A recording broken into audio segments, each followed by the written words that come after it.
Hi, thank you for joining me this evening. My name is Dominic Martinez. I'm a doctor of physical therapy here at KSB Hospital, and today we're going to be talking about fall prevention. So first, I want you to get to know what the goals are for this presentation. First, understand how falls can impact your health. Second, understand how to properly assess fall risks. And then third, how to prevent some falls in your life.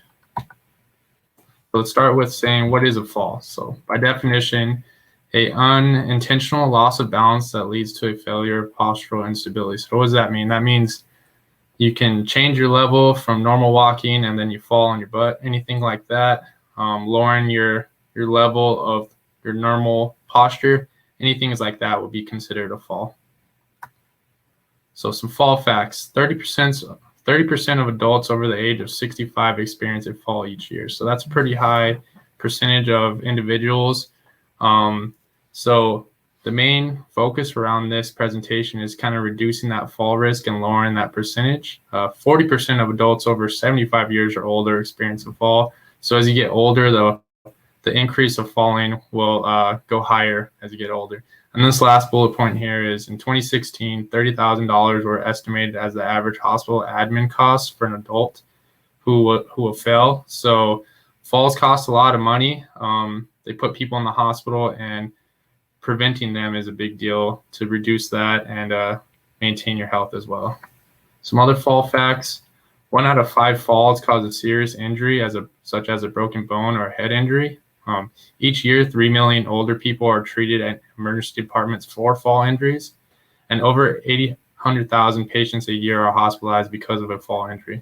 So people are falling at a pretty high rate, and just learning a couple little tricks here and there can help reduce that and lower these numbers overall. A couple more facts here: more than 95% of hip fractures are caused by falling, and that's by the way people fall. They usually tend to fall on their side.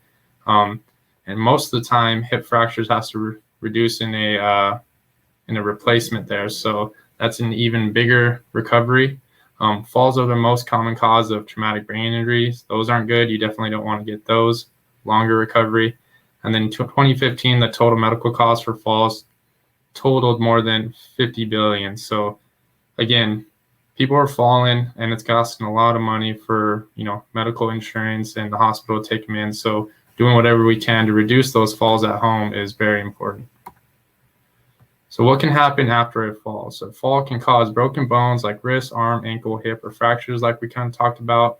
It can result in head injuries, and many people who can fall, even if they're not injured, become afraid of falling, and this can increase people's risk of falling. So there's a high correlation of not wanting to fall, reducing what you do normally at the house, which can cause an increase of falls. So here's a photo we got from the CDC website, and it's looking at fall death rates in the U.S. that has increased over time. So they looked at 2007 and projected to 2016. And what they really saw is that there's a 30% increase in the rate of falls that are causing an increase of deaths per year. So that's really big and scary to kind of think about. So that makes it even more important for us to take some preventative steps at home to reduce the fall risk. So another thing, so fall risk factors, you're kind of looking at different things that affect your fall risk and how your body affects it. So gait and balance. So your gait and balance is really important. Gait would be walking, so make sure that you're walking properly. Don't try to have any deviations in your walking or ambulation, and do exercises that improve your balance. Heart disease, so low blood pressure can cause fainting due to the low oxygen that goes to the brain. So always get checked out by cardiologists if you need to. Leg and foot disorders, that falls in the wheelhouse of podiatric doctors. So go ahead and make sure you get your feet looked at. Any instability or balance problems, they can also help you with that. Poor vision, so make sure that you're getting your eyes checked each year. And then osteoporosis, so make sure you're talking with your normal primary doctor about if you have osteoporosis or not, because falls will cause potentially a bone break, and that will reduce or lead to an even bigger road of recovery. A couple more fall risk factors: lung disease. people with COPD can't ambulate as far due to shortness of breath. So that can also lead to loss of balances and lightheadedness, which can cause another fall. On people with neurological or psychological conditions, can increase fear of falling, and that can also lead to falling. We talked about this a little bit earlier. If you've fallen before, that can kind of lead to increase of fear of falling, which again alters your balance and then increases fall risk again. Medications, get your medications checked out. You can go to a pharmacist and make sure that none of your medications are having an altered reaction with each other and that are causing, stuff that's detrimental to your health. So make sure you get that. Some common medications that could potentially be doing that is Ambien, blood pressure medications, and diuretics. Home hazards or dangers such as broken or uneven steps, throw rugs, clutter that can be tripped over, narrow pathways, or low light areas. So things like this, this is very unsafe. Tripping hazards, obviously, that can cause falling. So make sure your house is nice and clean, and we'll have a couple of other pictures later to show that. And overall, just get, normal physical exams every year, hearing exams, vision screenings, things like that.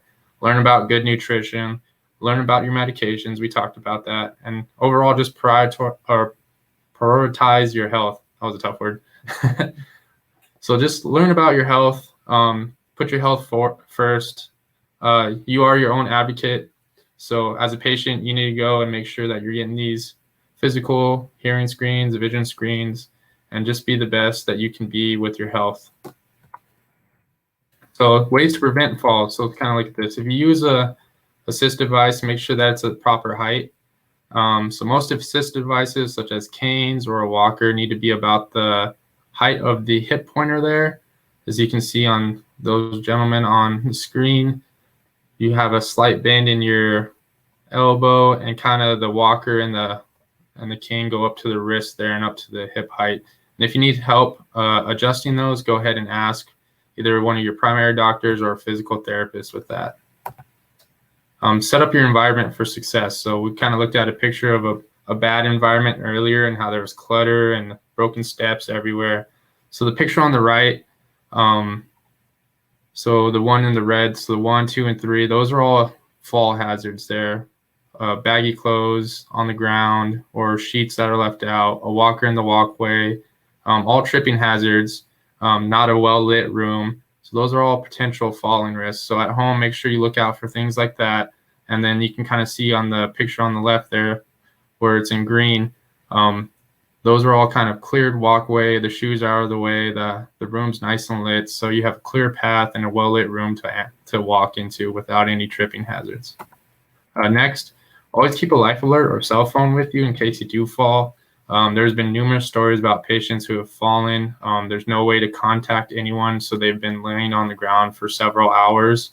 I personally heard of a couple of patients when I was living in Phoenix. They fell in the backyard, had no way to contact people, and eventually expired due to the heat, just because they simply couldn't get up and had no way of getting help. So it's very important if you do fall, and if you do, you can't get up by yourself, always kind of have at least some way of alerting someone. So life alert or a cell phone on your person at all time. And then here's another one too, exercise regularly. So what happens when we get a little older, we get a little tired and don't want to move as much. So exercising and keep moving, keeping those muscles strong, that balance working good for you is very important to help stop falls. So you can consult your physical therapist or, anyone that's kind of an exercise expert about different exercises that you can use. And here's some home exercises that are pretty simple that you can do at home. Sit to stands, which is essentially just a squat. So if you see the image right there of the man sitting and standing off of that chair, so you can do about 10 or 20 of those a day, help build up the leg strength. Standing marches, so you just hold on to a nice stable surface like a chair or a table or a countertop and do some marches up and down. That'll help with your stability and your coordination and your balance. And then just some simple heel raises. So these are real easy exercises to do that are safe at home, that can get you moving and help with your balance. So here in conclusion, anyone can fall. It doesn't matter, falls don't discriminate. They don't care what age you are or who you are. Anyone can fall. We've seen some of the statistics earlier. Falls happen at a high rate and can lead to a lot of scary things like TBIs, broken bones, concussion, things like that. So stay active, take care of your health, and then make simple changes in your life, in your home, that can help reduce the fall risk. Anything that can help lower those fall numbers and make you safer at home. So thank you for joining us today. If you have any questions, you can comment below and I'll answer for you. Good.